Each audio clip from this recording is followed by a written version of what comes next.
વરસાદની કામના સાથે સંજેલીના વાણિયા ઘાટીમાં આદિવાસી સમાજની મહિલાઓએ નિભાવી અનોખી પરંપરા એટલે દાળ.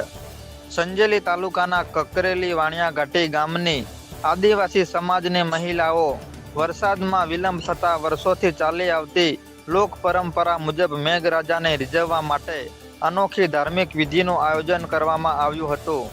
આ પરંપરામાં મહિલાઓ પુરુષનો વેશ ધારણ કરી રણચંડીનું સ્વરૂપ ધારણ કરે છે અને સારા વરસાદ માટે પ્રાર્થના કરે છે.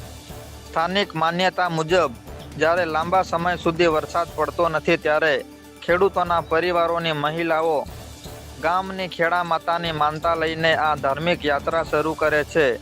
મહિલાઓ પુરુષના વસ્ત્રો પહેરી હાથમાં પરંપરાગત સાધનો સાથે ગામમાં ફરી મેઘરાજાને મનાવવા લોકગીતો ગાય છે અને સારા વરસાદ માટે પ્રાર્થના કરે છે.